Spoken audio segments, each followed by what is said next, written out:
Okay, folks, good evening. Thanks for joining us. Today, I'm going to talk to you about the kind of an overview of some work that I've been doing for a number of years with lots of different colleagues at various institutions across the UK, Denmark, Norway and beyond. And what we're really interested in is measuring and understanding the impacts of biogeochemical melt, and not just the impacts that you might traditionally think about, but some of the biogeochemical impacts. So we know that the Greenland ice sheet is melting. We know that more than 5% of the total annual freshwater flux going into the oceans is from the ice sheet, and Greenland is one of our two ice sheets on the Earth's surface at the moment. Over the past 2 decades, we've seen an increase in mass loss. And what you can see in these images here is a figure from the PROMICE network, which run a series of weather stations right across the Greenland ice sheet. And what PROMICE have observed is not only have we got increasing annual temperatures, but that means that the areas of the ice sheet that can experience melt have increased. And we had some areas, some points in the past couple of years where all regions of the ice sheet have experienced some kind of surface melting. And this is really significant because in the past, the interior of the ice sheet hasn't seen any surface melt. So all this means we've got more ice melt going into the oceans. So what I'm really interested in is figuring out what the impact of that ice melt is. And if you think about melting ice sheets, the first thing that you think about is probably rising in sea level and perhaps disruption of some of our global currents that are driven by temperature and salinity gradients. What you might not have thought about is the biogeochemical impact of that freshwater flux. What we are trying to understand is how an increase in meltwater from ice sheets into the ocean changes local and regional biogeochemistry, what influence that has on carbon cycling, and what are the potential climate feedbacks on those biogeochemical changes. And what you can see in these images are a satellite view from NASA.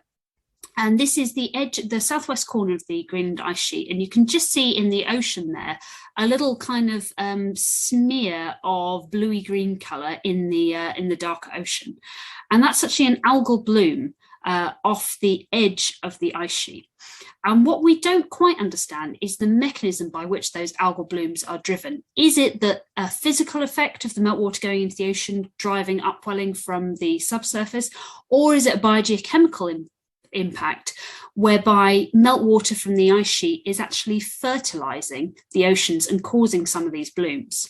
And this plot on the right here was one that I found absolutely fascinating when it first came out. It's a correlation between the glacier meltwater arrival day each year and the algal bloom start day. And as you can see, there's a very strong correlation. So generally when we have the meltwater arrives, then the algae start blooming. And what I want to know is that caused by the biogeochemical content of that water coming off the ice sheet? Is that what the algae need?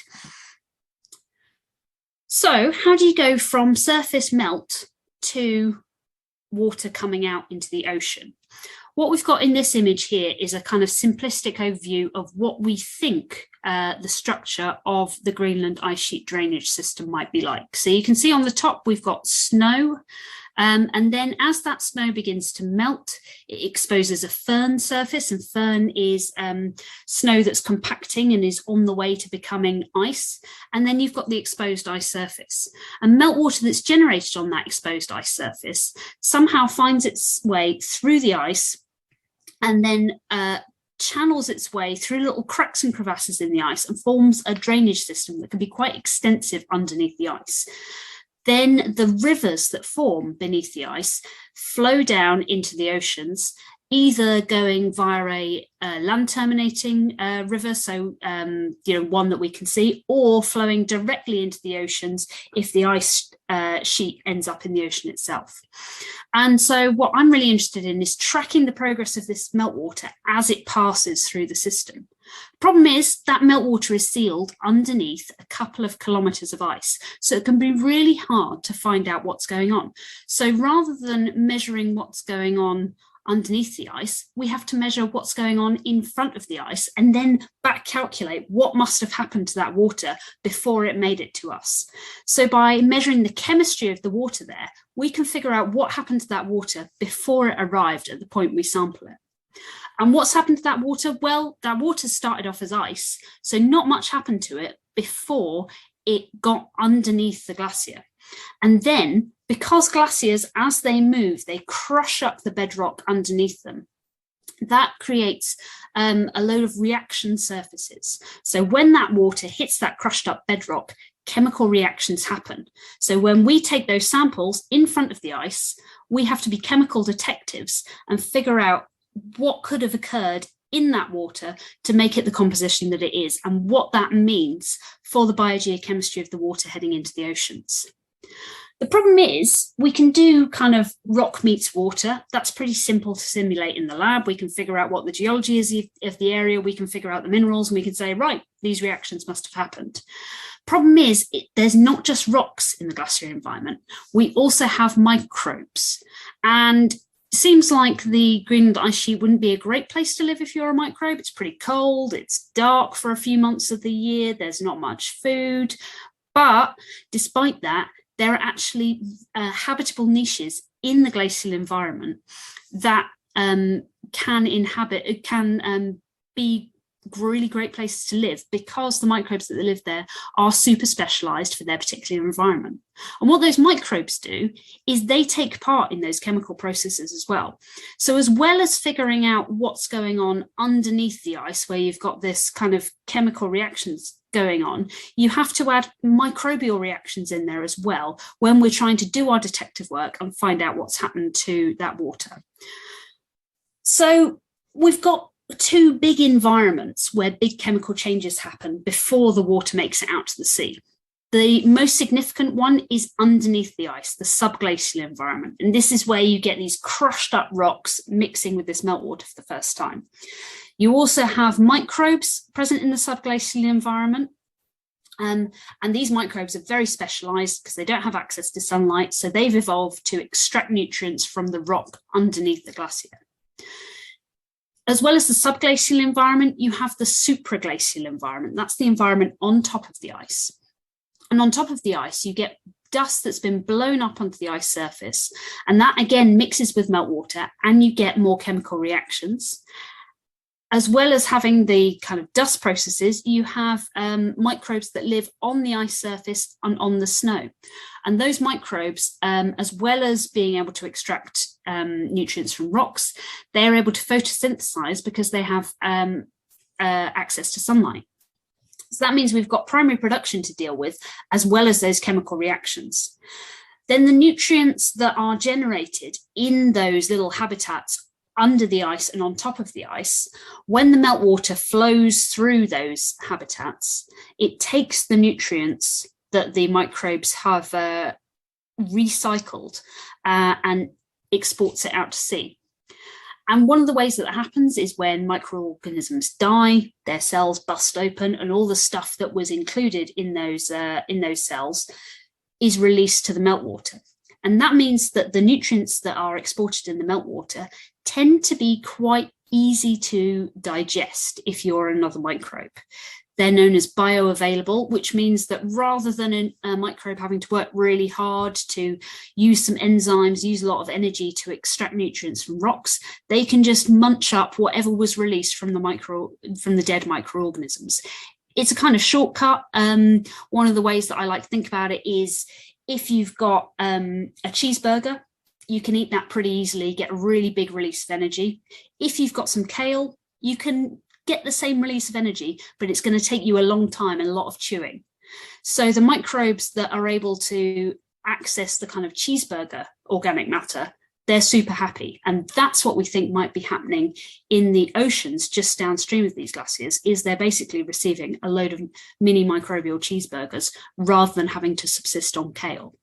So how do we measure this? Well, we need to figure out what these microorganisms are actually doing. So we need to look at what the microbes are. And some of the people that have worked in my lab group and in some of the groups that I've worked with have been really strong at characterizing the kind of microbes that live there and looking at kind of what extremes they can tolerate. What we do know about those microbes is they are specialists, so they're really good at extracting nutrients at rocks, so they're really good at doing the kale chewing, and then when they die, those mini cheeseburgers make their way down to the ocean. So when we're trying to do our chemical detective work and do our back calculation from our measurement of the chemistry of the water coming out at the front of the ice, going all the way back to kind of where it could have come from, we've not just got to deal with crushed up rocks, we've also got to deal with all these supraglacial environments, habitats on top of the ice, which you can see in this image here. And we've got to deal with all the subglacial environments, the habitat underneath the ice. And if we understand what's going on in all of those different habitats, then we can have an idea what might have happened. The problem is, measuring this stuff is pretty hard. So we need to think about the chemical tools that we have. Some of those tools we can deploy directly in the field, so we can measure the water when we're in Greenland and get some answers. And the parameters with little asterisks next to them tell you what can be measured in the field. Some of them we need to take samples back to the laboratory, store them cold, bring them all home, and then do analysis in the lab. But what do we need to know? We need to identify the chemical weathering environment, and we need to identify the biological activity. So we need to know the major ions, we need to know the nutrients, we need to know the carbon phases, and we need to know about the physical and chemical processes that control the weathering environments that we're dealing with. Once we've got those, then we can figure out how that water made its way to us. And we can, as well as finding out about what the water's going to do when it gets to the ocean, we can also find out more about the structure of the subglacial drainage system. We can find out about weathering regimes. We can find all sorts of information from relatively simple chemical measurements in front of the ice. The problem is, working in meltwaters on the edge of the ice sheets is a really challenging environment. Obviously, they're extremely cold. And because those waters are going underneath the ice and picking up all that crushed up rock, they're really full of sediment. As well as that, they're low in concentration. So that water has, before it's got to us, it's only been in contact with ice, well, it was ice, and only been in contact with rocks. So the amount of chemical weathering that's happened before the water gets to us is actually quite low. So some of those concentrations are right on the limits of what we're able to detect. A lot of sensors, for example, that are available commercially, do not work at the concentrations that we need. We also get freezing and thawing, we get variations in flow, and we're in the middle of nowhere. We haven't got power sources, and we have to carry all our equipment in. So it's a very challenging environment. Despite that, we have had some success collecting measurements from different catchments in Greenland.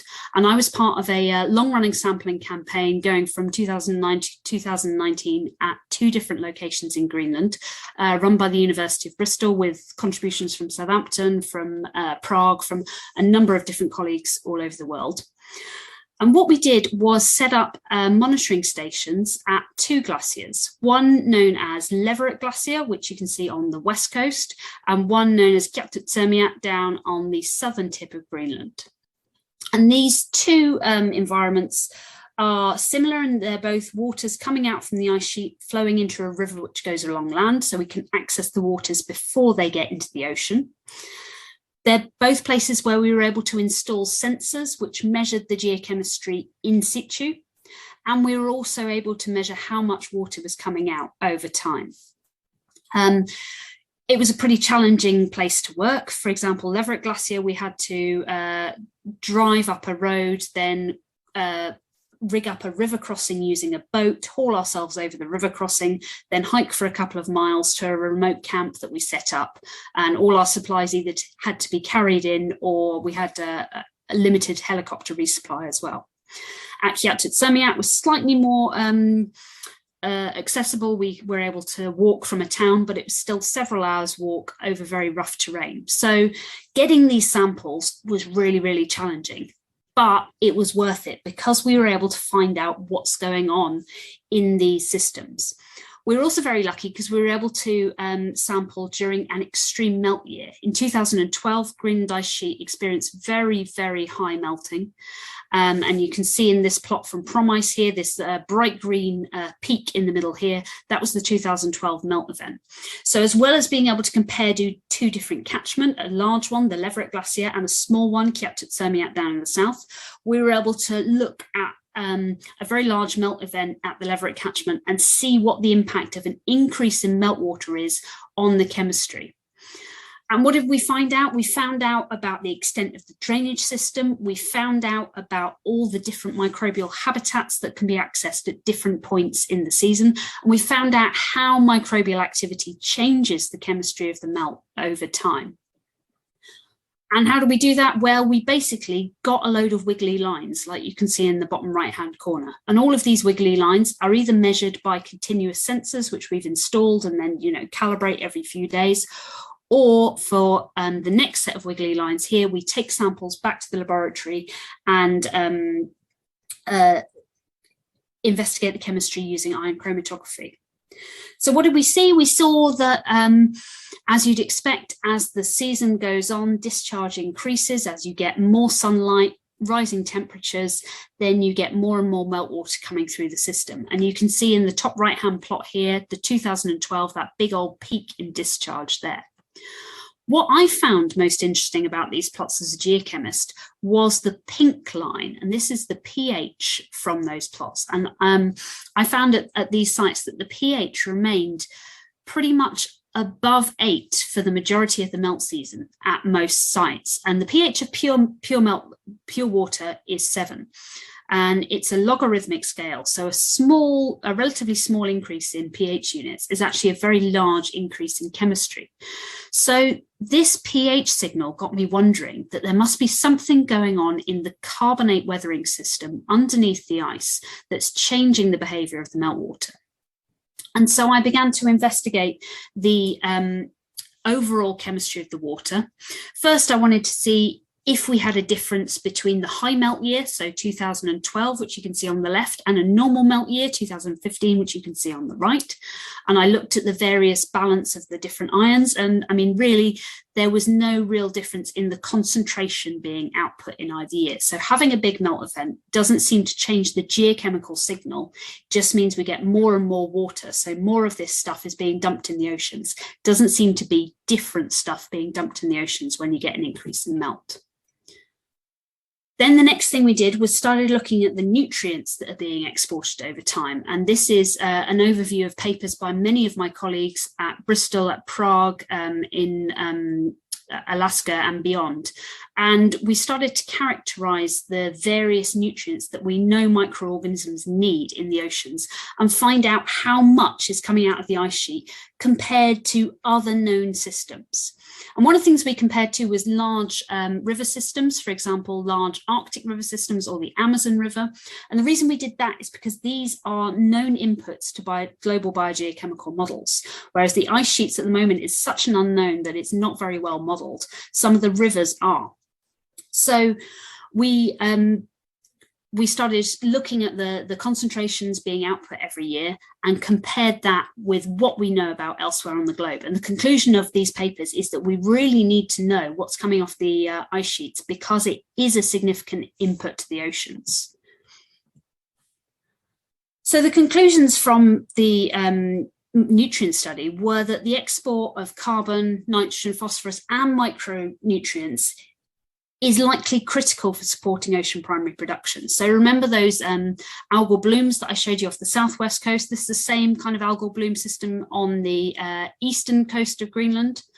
What we don't know is how much the water changes as it goes from the front of the glacier all the way down into the ocean. And what we're working on now is to try and figure out, does the water coming off the ice sheet go directly into the ocean ecosystem, or are there big changes happening on the way? So we need to know what's going to happen as we get more and more meltwater, what's going to happen to that melt. The other thing that I'm really interested in is the impact of that pH change. So I showed you that the pH always remained above neutral. And the reason that I'm interested in that is because if we can find out about pH, we can find out about the CO2 dynamics of the system. And I apologize, there are some equations on this graph, on this slide. Please don't try and read them unless you're super into geochemistry. I see a couple of students here, so I know that you love them. And what I'm really interested in now is, now I've got the pH, I can start to model the carbon dioxide gas exchange and figure out, is if we've got an input of huge amounts of meltwater, is that going to change CO2 going in or out of the ocean? Is the ocean going to be more of a source or more of a sink for atmospheric CO2? And what I found with my modelling is that the meltwater, when we measure it, is nearly always undersaturated with respect to the atmosphere. So that means it has the potential to suck CO2 out of the atmosphere once it emerges from underneath the ice. And that's kind of a weird finding, because does that mean we should melt the ice more in order to save the planet? Doesn't seem intuitive. And so I started looking at the literature to try and find out if people had done similar things. And up in an Arctic catchment, a group has found that, yes, same thing is happening up in a small Arctic catchment in Arctic Canada. And elsewhere in the Greenland ice sheet, people have found that there are areas where, yeah, you get this big undersaturation. But that doesn't necessarily mean that you're just going to suck that CO2 out of the atmosphere, because once the meltwater starts to equilibrate with the air, then there's the potential for that water to then go into the ocean in its undersaturated state. And that triggers a cascade of carbonate feedbacks that could happen, that could either end up sucking CO2 out of the atmosphere, or actually putting more CO2 into the atmosphere because of the various ocean carbonate feedbacks. And that's what I'm really interested in at the moment, is trying to quantify that effect. So what I've been doing is modeling the total amount of dissolved inorganic carbon, which you can see in this figure here, that's coming off in our two catchments, so in Leverett and Narsarsuaq, and then trying to scale that up for the whole of Greenland, so all the runoff that we think that's going from the Greenland ice sheet into the ocean, and try and see what the relative impact on the CO2 is. And just for some context here, these numbers are in gigagrams. Our global daily emissions are about 40 teragrams. So this isn't something that's going to save us, but I think it's a process that needs to be investigated. So is that important? That's what I don't know at the moment. I know that the runoff is undersaturated, so it's got a potential to suck CO2 out of the atmosphere, but what happens from that point, I'm not quite sure. So come back in 6 months and maybe I will have the answer for you. So to conclude, the Greenland ice sheet is melting, and that's obviously causing an increase in sea level, changing some of the kind of physical processes in the ocean. But some of the things that haven't been fully investigated are the biogeochemical impacts of that meltwater on the ocean. We know that chemical and biological processes in the ice sheet environment do change the composition of the water going into the ocean. And so if we can measure the water coming out, we can figure out what's going on underneath the ice. And once we can do that, we can figure out what kind of nutrients are being exported into the ocean. We know that the downstream ecosystems are capable of using those nutrients. We just need to know what the mechanisms are. And the next thing that we need to do is figure out not just how to measure things as they enter the ocean, but can we measure things actually underneath the ice? And I'm really interested in exploring new methods for doing that. But that's a story for another day. I refer you to Mike Pryor-Jones's GeoTalk, which you can find on YouTube, which tells you about some of the methods that we're developing to measure water underneath the ice. And with that, I'd like to invite questions. Thank you. Yeah, thanks a lot, Liz, for that very interesting talk. So if you have questions, please, can you post them in the chat or request to be unmuted, and then you can talk directly to us, please.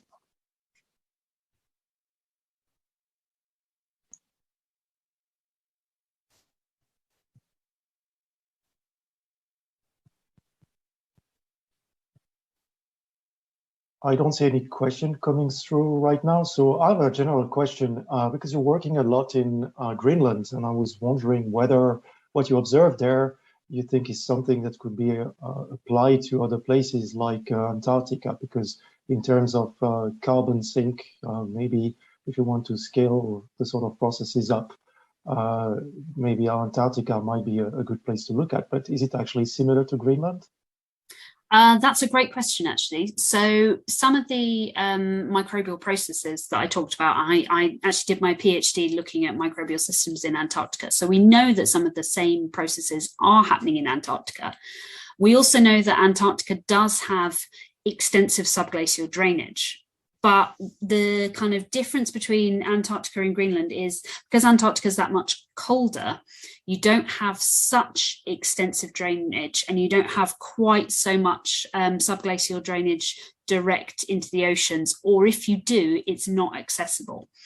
So there's been some really interesting work done, particularly on iron export into the oceans, and two mechanisms for that in Antarctica, both direct subglacial discharge, so putting the water that's coming out from underneath the ice going straight into the oceans. Some people have done some really interesting modelling on that. Also coming off the Antarctic surface going into the oceans, because we see a lot of surface melt going straight into the oceans, and interestingly attached to icebergs. And there was some fascinating modelling done a few years ago at the University of Bristol looking at iceberg tracks dumping iron into particular regions of the ocean which otherwise don't have iron. So yes, this is stuff that definitely can be applied to Antarctica and has been applied to some areas of Antarctica. What we now need to see is, as the continent warms up, what's going to be the impact of the drainage system, and are we going to see a sort of more Greenland-like drainage network forming underneath Antarctica with these kind of extensive river systems that that interact with the sediment. And we know that we've got that under some areas of Antarctica. We just don't quite know how it all fits together. So yeah, great question. And yes, I would love some funding to go to Antarctica again. Thank you. Yeah, I hope someone is listening to you and ready to provide some support. All right, so I don't see any other questions. It looks like people are very happy with your presentation. Thanks a lot again, Liz. There is a thank you by Tatiana. Otherwise, I'd like to remind everyone that yeah, the GeoTalk series is continuing. So we're going to have another event in April. Samantha Buzzard is going to talk about some processes related to lakes and rivers and waterfalls. And actually, we're going to talk a little bit about Antarctica system and surface melt. So it's going to be in the continuation of some of the discussion we've had today. All right, thank you very much again, Liz, and thank you everyone for coming today. I'm looking forward to seeing you again very soon. Goodbye. Thanks.